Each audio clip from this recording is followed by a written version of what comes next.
News and Information 570 KLIF. A longtime political advisor to Lieutenant Governor David Dewhurst is accused of stealing about $700,000 from the campaign.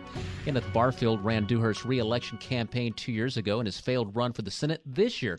Joining us now is attorney Chris Gober, who's represented politicians and established super PACs. Chris, I guess the first question on everyone's mind, wow, how did this happen?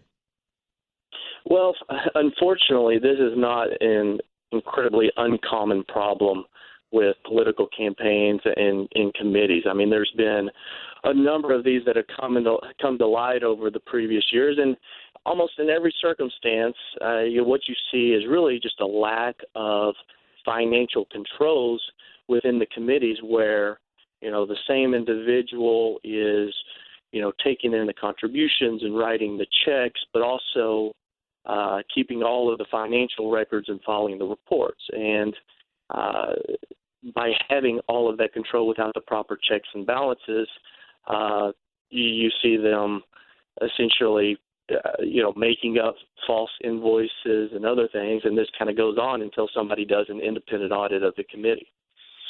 Talking to attorney Chris Gober, I guess the question is, don't they normally have to do some kind of audit at the end of the year? In other words, in this case, I guess they probably went whoops at the end of the year and go, wait a minute, that doesn't add up.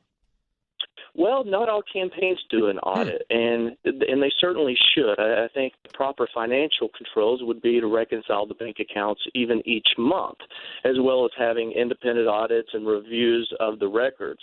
But the bottom line, on an ongoing basis, these committees file their reports with the Texas Ethics Commission for state PACs, and federal PACs file them with the Federal Election Commission. But there's not really a mechanism that if the campaign doesn't call in somebody to look at these books, or somebody is not taking an independent look at them, where really this can go on for years and years, where they're providing false information to the TEC or the FEC or whatever reporting body that they report to.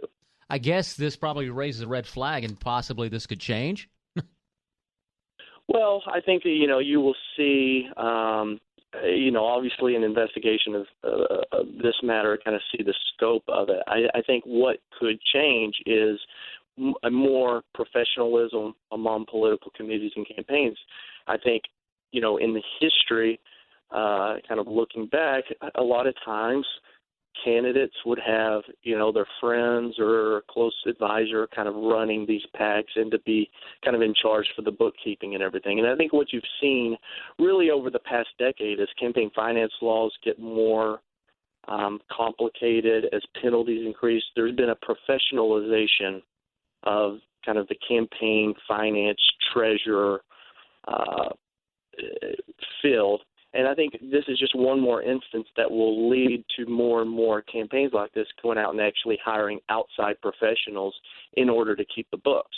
Because it sounds like this problem may have been averted had they had an outside accountant kind of keeping the books and responsible for compiling the committee's record on an ongoing basis, as opposed to having an inside political consultant doing it for them.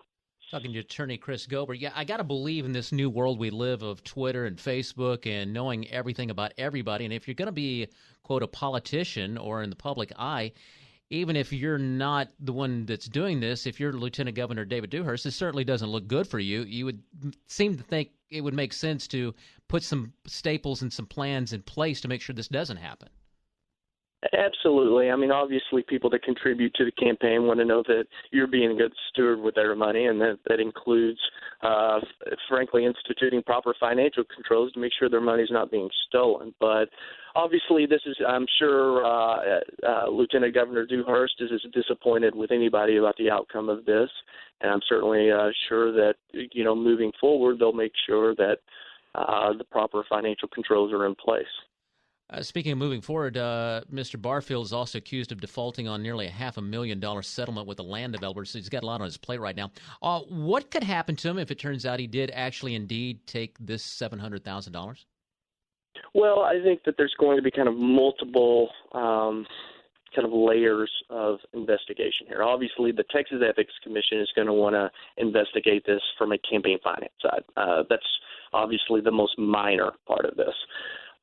You could have state prosecutors looking at, various criminal statutes for, theft. I think in this instance where you've embezzled more than $200,000, that could amount to a first-degree felony that's punishable up to 5 to 99 years in prison. It could also draw the eye of federal prosecutors who have prosecuted other similar cases like this under federal mail fraud statutes. So I don't think at this point we even know kind of the breadth of the criminal authorities that are going to get involved with this. It's going to be nasty. I've got to believe that 2013 is not going to be good for Mr. Barfield. Chris, I appreciate you joining us. Absolutely. Anytime. Appreciate you having me. Attorney Chris Gober, thanks for joining us. It is KLIF News Time, 422. When Dallas-based Neiman Marcus teamed up with Target, a lot of people